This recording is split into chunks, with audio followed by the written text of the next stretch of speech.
Hi HR Nation, welcome back to the HR Leaders Podcast, the show where we explore the future of work with industry experts and HR executives from the world's leading global brands. Today, who's someone that I speak to every week at this point. He's a good friend. So I was like, I finally got to get you on the podcast. We're joined by Martijn Seijsener, who's the head of global employee experience at Credit Suisse. Welcome to the show. How are you? Thanks, Chris. No, I'm good. I'm really actually looking forward to this podcast and then having a conversation with you. And I wore you down. Sorry? I said I wore you down. I was like, got you at the summit, got you on a panel, finally got you on a podcast. You're like, Chris, if I do it, can you just leave me alone for a year? That's what you was thinking, right? You're like, if I say yes, at least I get a break. Yeah, then we put that in the contract, right? So that's fine. I didn't sign it yet, but it's fine. Firstly, you've had a bit of a wild ride in terms of your role, responsibilities, and I've just found out just before we hit record that that's even more so now. So tell everyone a little bit more about your role as the head of global employee experience, but also what that entails, because it's a lot broader than the traditional role. Yeah, no, we'd be very happy to do so. So it's also the reason why I chose to join Credit Suisse.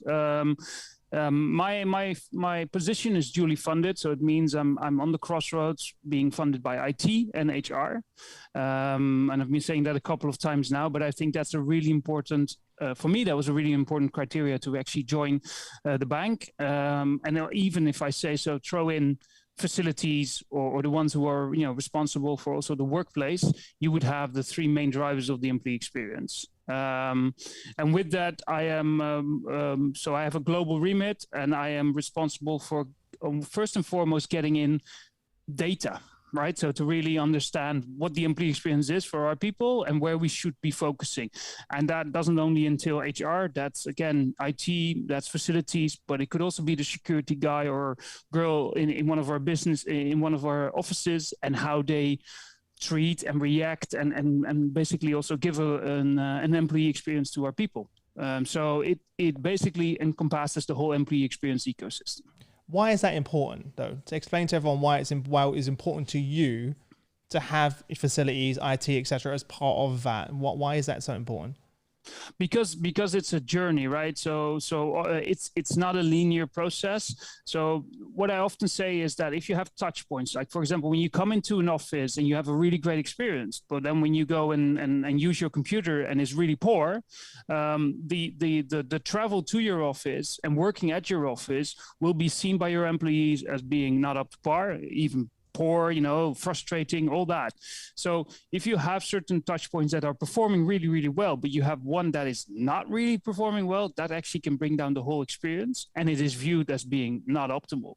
So that's the reason you need to get all these parties on board to really make sure that that journey that you are offering to people, the experience you're offering to people, is great and not frustrating. Yeah, it's interesting, right? Because when it goes well, no one notices because it's just going well. Yeah. You expect the internet to work. You expect your computer to work. You expect, whatever it may be, right? But when something does go wrong, you really notice it. You do. As well. So, we take for granted when things just work as they should in many ways. But of course, people, like many of my friends have been saying to me recently, I've spent the last 2 years getting a great work from home set up, my computer's dialed in, my seat, my everything is just dialed in. Go back to the office, they're like, what do I do here? Like, where do I sit? Where do I computer? How do I access the Wi-Fi? And then all of a sudden there's this frustration and stress that comes in, and that shouldn't be whatsoever. And we're trying to encourage people to come back to the office. Exactly. Yeah. Exactly. Yeah. Yes. So that should work. As you said, it's hygiene, right? 100%. And experience, they are, what I often say, experience are holistic. So that's why you have that journey, as you just said, right? So why should I go to the office? And then they are very personal, and they are also situational. And if for us to be able, as heads of employee experience, to really understand what that situation is and how that experience is being perceived, I think is key. Yeah. And just to elaborate on that, you said to me before, literally just before we went live, you've now added leading both hybrid work and agile projects. Talk a bit more about that. I know it's fresh, but off the press. Yeah. So I will be leading basically how do we create a really great experience in terms of hybrid working. So again, you bring in all these different parties that we just discussed at the beginning, and also these agile teams. So how do you make sure that you start developing things very quickly and showing value to your employees, and basically also showing change to them and involving them throughout that whole process? So how do you really create a solution that they really want because they feel that they're part of it, as opposed to pushing a solution down their throat, as I sometimes say. Mm-hmm.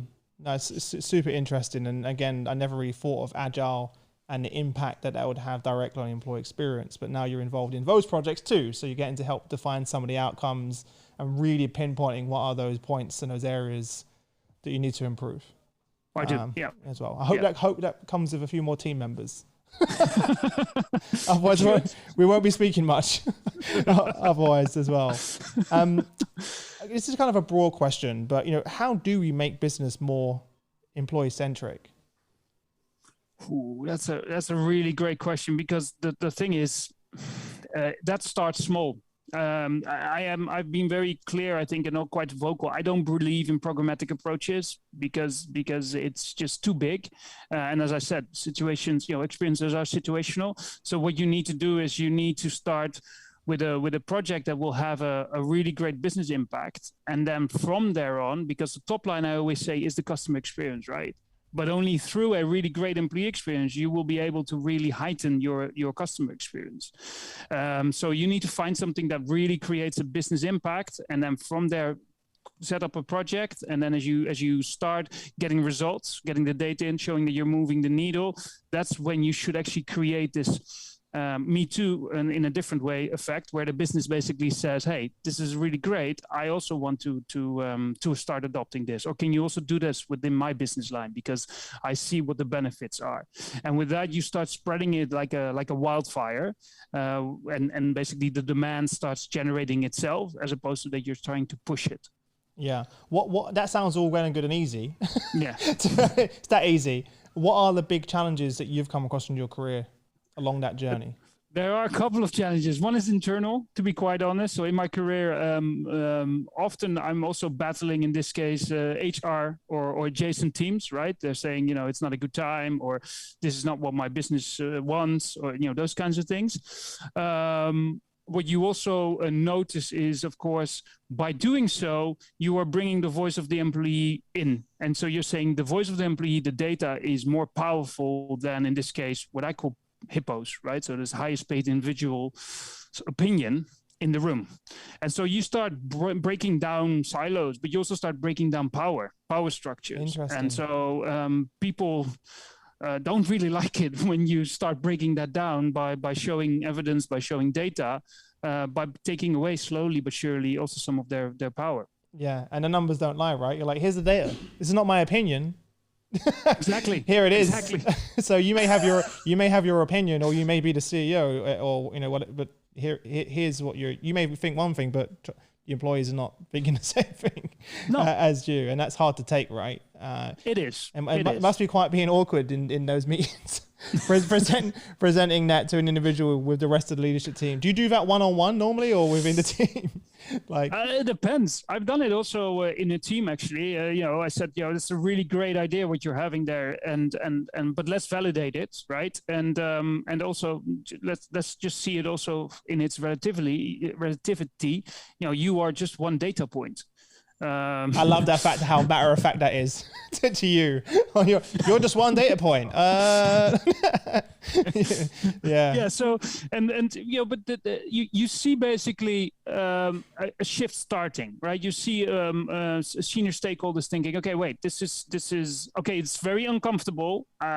This is not how I've been raised, right? Now suddenly I'm not taking decisions anymore. at the start, but I'm taking decisions on the basis of data and on the basis of analysis, which means I also need to gather a different kind of skill set and kind of other different questions. So sometimes you do it definitely on one-on-one. I've definitely had conversations one-on-one, but sometimes also it's needed to do it within a team.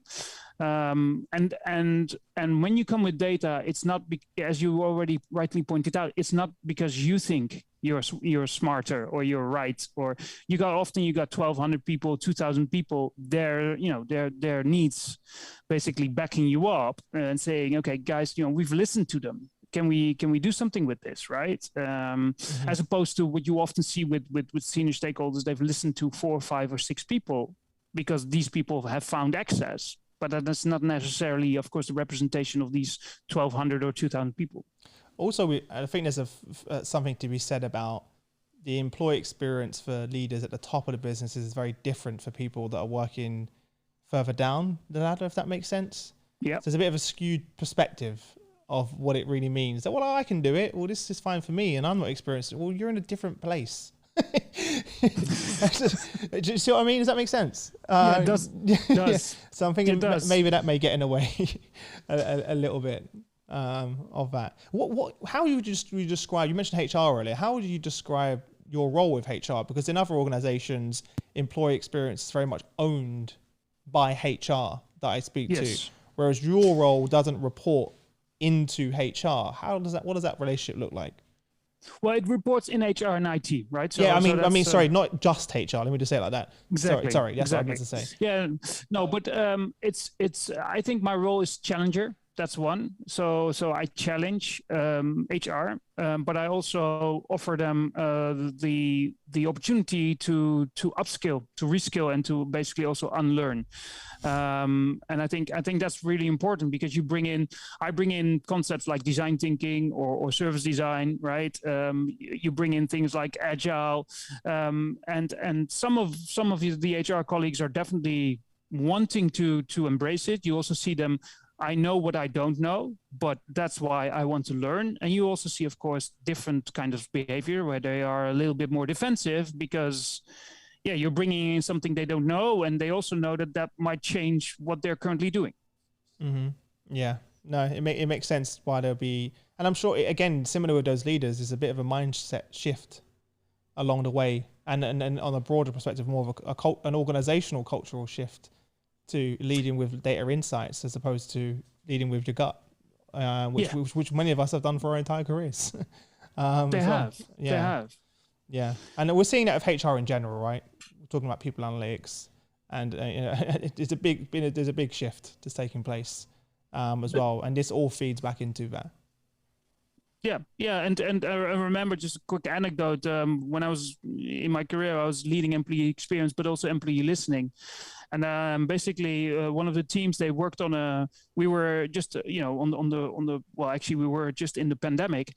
And basically we went out and said, we developed this COVID-19 survey, and just one of the listening channels, just to really start understanding the sentiment. How are people feeling? And I remember we were talking to these HR leaders, and some of them said, well, has the business asked for it? And I responded and I said, did anybody ask for the iPhone? Did you actually reply that? Yeah, I did. I'd love to have been in that email trail. Well, there's a good point, though. It wasn't a presentation. Oh, it was in a presentation. Oh, okay. Yeah, Even better. Yeah, it's true, though, right? You don't. Yeah, exactly. So what was the wait? What was the response? Well, then the response was like, okay, so you want to experiment, right? Because and I said to them, I said, we already found somebody. It was a managing director of a region that is actually willing to participate and to experiment with us.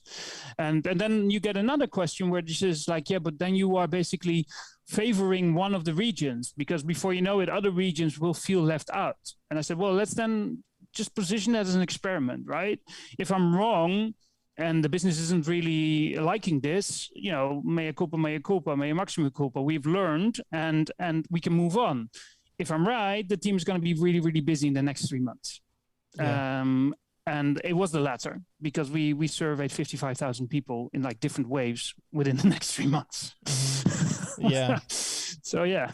It's about also understanding it's not about succeeding or failing, you kind of have to learn in the, you can't, I'm going to be 100% right or 100% wrong. Like, that's the hard part, because companies are like, we have to do it and it has to be work. It doesn't work that way. If you've experienced anything like that over the last 2 years, we've all realized that it doesn't work that way, and innovation doesn't come from getting it right the first time, right? So the fact that you have to justify that is interesting. That's still a thing, right? Yeah, but what if the other ones feel like? How about the question of what if we don't do it? Exactly. Yeah, we don't know. We are then driving in the dark. That's what I mean. Yeah, exactly. What if we don't know? What if we don't do it anything at all is worse than trying it and actually saying, actually no, we've proved the hypothesis here. It's very interesting. Whenever I ask people about how do you understand what the wants and needs are for employees, the first thing is surveys. Everyone kind of just immediately defaults. What are some other ways that we can kind of gain the pulse of the organization? Because every time, I don't get me wrong, I'm not saying I'm sick and tired of hearing it, because that is a very effective way of doing it. But what are some other things that we can do?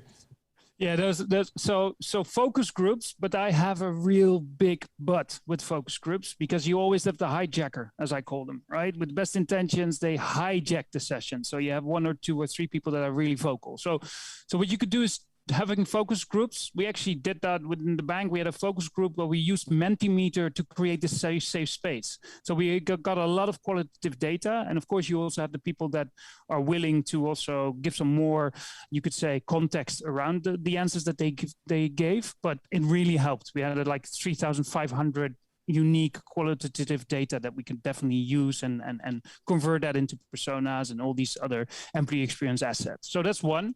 But what I really love is in-depth interviews. So contextual interviews, 1 hour, not only with your senior stakeholders, please not just a full representation of your target group, right? The whole employee population, to really start understanding, okay, what is it for these people? How are they experiencing things? And be really curious, right? So to really ask questions. I love a question where you say, okay, so this experience is frustrating. So on a scale from 1 to 10, where would you say, right? Extremely frustrating or just okay. Then basically asking them why that is. And you will find sometimes these aha moments, which I really love, because that means you're starting to understand also how people behave. Because often when you ask them in a focus group, they'll give you probably a wish list. But then when you start going in the interviews into depth, you're going to really start understanding how it is for them and how they behave. And they might actually behave different. So that's another one that I really like. The other one is observation. Just an observation, really go and ask people, or basically sit down, observe them and see how they behave.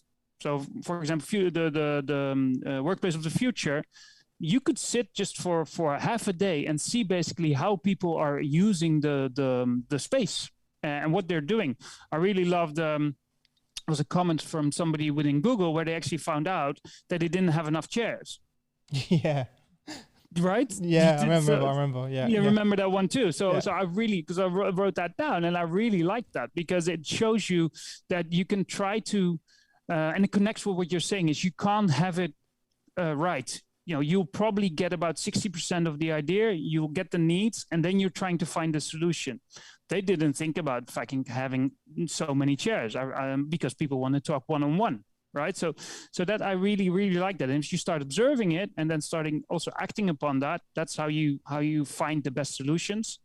And the other one is it's a little bit less intrusive, which is you basically give people diary is not the right word, but you basically give them the task to write down what they're experiencing and basically reflecting on themselves and on their behavior, and then writing that down. And so you get that.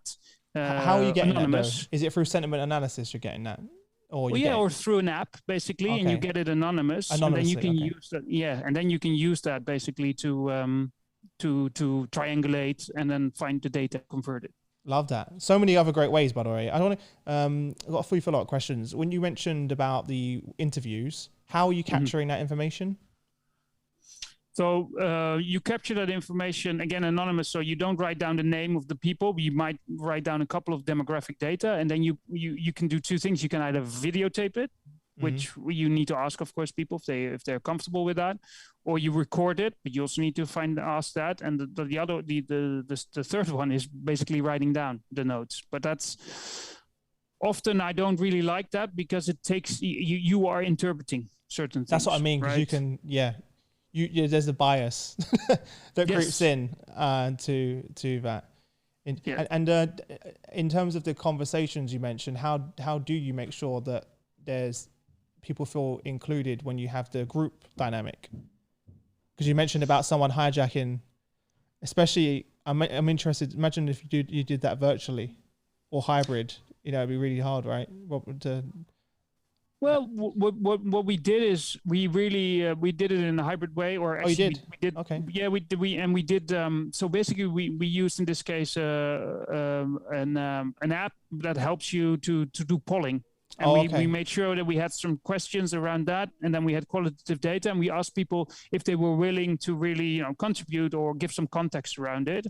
And with that, with the first one, basically coming in and giving context, you could see that others were also starting to be willing to give some context. And at the same time, if they didn't, they could always type it in, right? So that's what I mean. You give them another method, right? You can correct. You don't want to jump in the middle of the room virtually and try and it's in front of everyone. You can type it in. You can answer a poll. So you've got the different sets of data as well. Many. It's a design principle that you use, basically saying you give many pens, which means you give many. You can also get many ideas, right? Except one pen, and somebody stands in front of a flip chart, either virtually or physically. Yeah. What would you say has been like the most powerful initiative or impactful initiative that you put together where you've really seen the benefits of good employee experience? Oh, that's a really great question. I think. Like, I've got a new chair. I'm at Google. I'm laughing about that one, but it was funny because it was so simple, right? Like, if they made a list of 50 things that they thought they were going to get from that feedback, I guarantee you a new chair wouldn't have been in that list, or lack of chairs. Sorry. No. That's what's great about those things, right? So I'll let you answer the question, but I just thought that was funny because that wouldn't even be in their list of things. Yeah. No, one was actually quite interesting. That was with a different employer. What we found out is we thought that the year-end review was a moment that mattered to our people, right? So that's a hypothesis. So we started validating, and we went out with a couple of these methods that I just mentioned. We actually found out that it wasn't. It was a hygiene factor, and we needed to make sure that there were no surprises, of course, when they had these conversations. But just looking at it from face value, it was a hygiene factor. What was more important was really to have, on one hand, the work anniversary being recognized, feeling also, feeling a sense of belonging, basically, to the company. And the other one was their birthday, and how the manager treated that. Because those were two moments of reflection and two moments where they actually started making up, basically looking at, okay, so am I still okay with the company that I'm currently at? And is this company still providing me the opportunities and the context in which I can develop? Am I still happy with my manager? Those kinds of things. So what we did, of course, is made sure that we automated it. So we made sure that the manager was also aware and didn't have to do too much kind of work. And at the same time, also recognizing the different employees, because what we also did is we started converting them into personas, because some of these employees needed something different than others. And by doing that, you really saw the engagement going up, because people were, feeling like, okay, I'm being seen in this company, right? And also we made a business case saying, okay, the attrition will go down with, I don't know, 0.2 or 0.5%. And which saved them a couple of £100,000, basically. Correct. Yeah. Correct. So business was happy, and it was actually a very simple way of doing it. But only by finding out, listening to the people, we started finding out that the year-end review wasn't really a moment that mattered to them. It's really interesting, right? I didn't really think about that, because your birthday and your work anniversary, they are moments of reflection. Like you're right. And I remember on my birthday or my year anniversaries in companies, I would always have that thought. You're right. Like, is this where I want to be? How's the year been? And you start kind of reflecting and asking those questions. So I'm not surprised that those are moments where people go, actually, this probably isn't the company I really want to be in. My manager didn't even remember. He missed my work anniversary and my birthday. Maybe I should go work somewhere else. And also to your other point, and that's something I think companies are learning more and more about every day, is how people want to be recognized. People don't, a day out or a meal with the team or maybe more valuable to them than getting a couple of £100 more. It's just the experience that may matter. Some people, they just want a pat on the back and a thank you from their like, it just really depends really how people want to be recognized. And I love companies now that are actually adding where you can actually type in exactly how you want to be recognized. You can actually say, I'm Chris Rainey. This is how I want to be recognized, right? As well, which is pretty cool. And I've heard some really cool stories. There was one of our partners where one of their employees said, I would love to go and do this steak challenge. They had this restaurant and it had like, if you can eat this giant steak in an hour, you get it for free, right? And you get like the free t-shirt and stuff like that. And he ended up delivering this really, this a massive project, which saved the company a lot of money, let's say. And they called up his wife and said, we want to surprise your husband, and booked this trip. And they booked a trip to fly him and his wife to the restaurant, got them, hotel, everything. He did the challenge. And you imagine he filmed it. They didn't ask him to film it. He filmed it, posted it across the whole company, across all their Slack channels. Can you imagine what that did? For the engagement, for just the storytelling, right? It was so cool. And so those are the moments that matter. That he will never forget that. No. Whereas if you just paid him £1,000 or £2,000, it's like, great, thank you. But that manager really went above and beyond to let's create something really cool. As well. So those are the things that really matter. I really like that example. Yeah, really it's cool, right? I wish I heard more and more of those. You mentioned before you can't have great customer experience without great employee experience. Or not exactly like that, but they are one in effect of each other. How have you seen that translate to good customer experience? Do you have any examples you can share? Because we always talk about that, but I've never really heard any specific, like, here's exactly how that translated, or is it hard to measure that? It is hard to measure because the employee experience, you don't have the metrics in place to have controlled journey management often. So that is where you start. So if you think that you can already start connecting, the metrics of the employee experience to the metrics of customer experience, good luck, because that's not going to happen, right? So okay, you first need to do the let's call it the bottom of the iceberg or the middle of the iceberg. You need to first set that up, professionalize that, and making sure that, for example, in your employee experience metrics, they are aligned with your customer experience metrics, because only then you can start showing, okay, there's a real correlation between these two, and they definitely have an impact on the bottom line. Mm-hmm. I can give you an example but it's hard if you don't have these metrics connecting. So because that's basically where I want to move. But you're talking about like 2 years, 3 years. Well, I like to challenge myself also, so I was about to say that you're going to try and half that now, aren't you? You're like, no. Well, now you're kind of controlling a lot of the pieces of the puzzle. You can probably get there a lot faster, and that's another advantage of your role, right? Before you'd have like this back and forth between IT and back and forth with HR, and now you got the other team over here leading hybrid work, and the other team here leading the Agile project. You kind of got all of that within your remit, which is pretty cool. It is, but it's also going to be challenging, but that's what I like, because what you're trying to do is you're trying to say to IT, start listening to HR, start understanding their language, start understanding how they approach things. And the same you also say to HR, and the same you say to, for example, facilities. And so you're actually offering people a platform on which they can develop their T profile, right? So they started understanding and building their skills from different parts, and also understanding the perspectives of others. And that's why I love employee experience, because the only thing you do is you constantly visualizing the data to really make sure that you can align around it, and that everybody can bring in their perspective. And that's how you what you just said is spot on. That's how you start really understanding the puzzle from the point of view of the employee. 100%. You've got all of, you haven't got a biased point of view. You're hearing it from, and there's not this us and them mentality amongst the functions in the organization. What would you say is the role of technology in this? Because there's all these tools, platforms, technologies are popping out every day, claiming to solve everything for you as well. What are some of the platforms or technologies that you've had experience with that you found very valuable? Because it's a bit of a minefield of an area for everyone.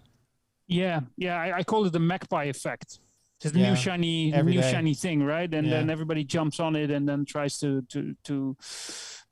get it into the organization, not really thinking about, okay, what is it going to solve? So what I really like as an example is, now we'll talk about the usual suspect. That is often the employee journey that's taken in the first. So that's onboarding.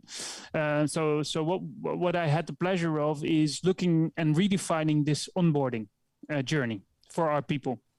And so what we did is different from, I think, from other organizations, although I'm hearing it more and more, is we said basically to 3 vendors, please set up your demo environment, and it has to meet these criteria. And then we will ask basically different employees to go in there and experience it and rate you.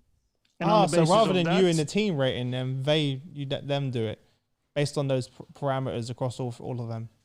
Correct. All 3. Correct. Okay. And what we also connected in going out to them with both interviews, but also with a survey, but then developing it in an employee-centric way. We really also got in already the data that showed us what are these moments that matter. And what is the key driver analysis? Those guys anyway, so we did that. We did the demo with these 3 vendors. And then we had IT waiting for 50%. And we had the voice of the employees waiting for 50%. So you really let your employees choose, which is we did. If you're in employee experience, it kind of makes sense. Doesn't sound like rocket science. I know 100% it was a lot more complicated than it sounds by doing it that way, because it would have been a lot easier if you did a traditional approach, right, with you and the team. But again, it kind of goes beyond the principles that you're trying to adhere to in the first place as well. I love that. Looking back though, is it, what would you have done differently? Oh, that's a good one.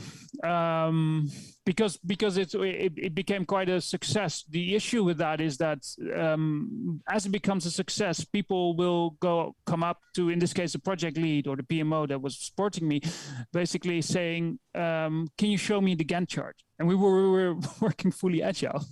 What is that, by the way? I don't know what that is. What is that? Sorry. A Gantt chart basically showing you a linear process, showing you, okay, when are the critical moments, the gates, those kinds of things, right? It's typical consultancy. This project is linear. No, the project isn't linear because we are doing it in an agile way, which meant there is definitely rhythm and rigor there, but we have a backlog. And so as soon as the prioritization changes, then your Gantt chart is just too static. You can't really use that. So we were able to really show us transparency. The issue here is, and this is what I would have done differently, is I would have onboarded, in this case, these different senior stakeholders in a different way.